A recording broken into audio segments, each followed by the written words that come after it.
We are back and excited to chat with Bethany Hamilton, who at age 13 attacked by a 14-foot tiger shark while surfing in Kauai's North Shore.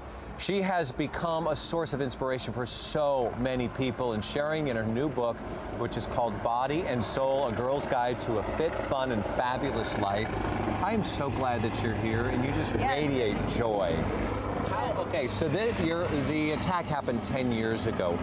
As you look now, 10 years down the road, has the impact and perspective of how that event on your life changed?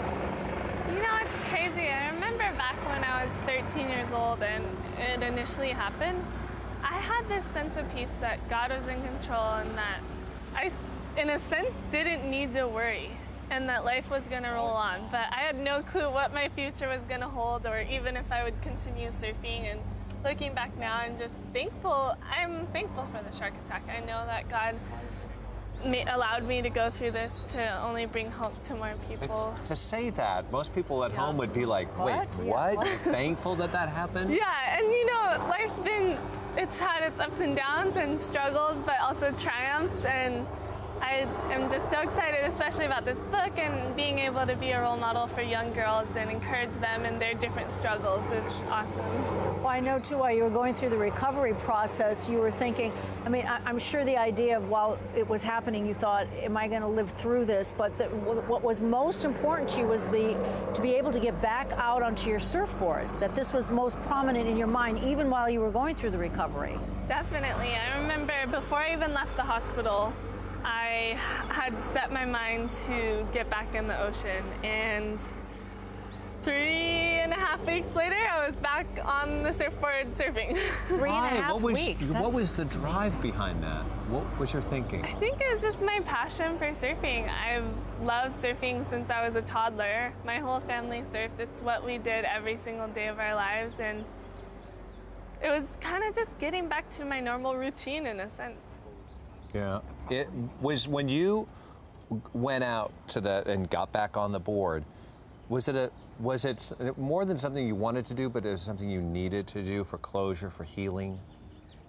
I don't know if I thought really through it that much at that age. You know, 13, so young, you're so young, you're just kind of resilient. And I think that just having my family's support, my parents understood this passion I had for surfing. Like most people probably would think, she's crazy for wanting to go back in the ocean with sharks, but did they try to discourage you from doing it? Because I'm sure as a parent they were probably frightened to have you My dad was really supportive and my mom was a little hesitant, but overall I had my family's full support and they understood. They're all surfers and they know that same love for the ocean and wave riding. So while those decisions were the ones that propelled you, moved you forward, and you found even a deeper meaning of who you are, and the flip side, you were not eating well, not taking care of your body, and the book that you've written is the end result of that? So I guess as later down the road, I've become a professional surfer, and that's half of my living right now. And I've had the pleasure of learning from a few people in my life how to take care of my body, what I eat and how I move and how I think, ultimately my faith in God. And my passion behind the book was to encourage young girls in that. I remember when I was 14, 15 years old, I would eat whatever. I ate fast food, junk food, and your body starts to change and you can't necessarily eat like that. And even if you look fine, it's destroying your inside, and you may not be able to see it, but you start to lose that energy as you're getting older. Sure. You feel it. Yes, yeah. So I started eating healthier and I felt better and I wanted to perform well in my surfing, and so it was really motivating, and I just want to be able to share that information with young girls as well. And beyond just eating, the way we move, having proper posture is so essential. You know, I'll go out surfing and see girls or guys, and they're slouched over, hunched over, and you're like, ew, that's just awful. And then you see them on the wave, and they almost surf like that too. And then you see someone sitting up poised and with good posture. The way we are right now. I'm like this. Anyway, tell me about posture again.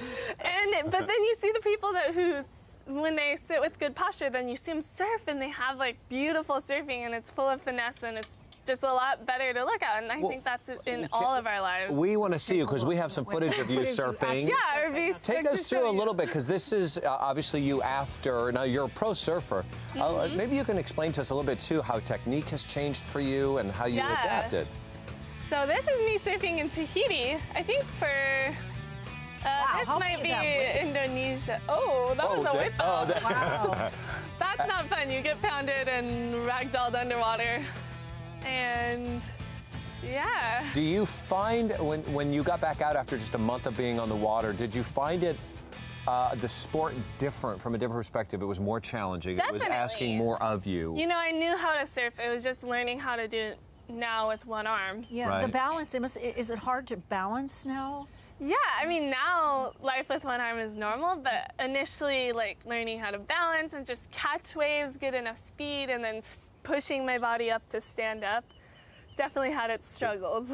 You, after 10 years, have found a championship in the circuit. You just recently won. When did you win the? About a month ago, I won a contest in Hawaii. It's my first professional event that I've won, so I was super excited. And there's girls from all over the world, and it was held at Pipeline, which is kind of a gnarly wave. It's like very famous that way. Yeah. You know, it's wow. Yeah. And not many girls like to surf there, so that was pretty cool to win there. Hey, you surfed there before the competition, so you're familiar with it. Yeah, I've caught some of my scariest waves out there. What is a scary wave? Yeah. Just the size of it, or? The size and the power, especially the power of the wave. Like, it can just take you, and you have no control of yourself when you fall, and it's so intimidating, but I don't know, there's something about that I like. When you fall and you're tumbling around, how long does that usually last? It lasts usually like 5 to 15 seconds, but it feels like 30 to a minute. Wow. And you like come up gasping for air.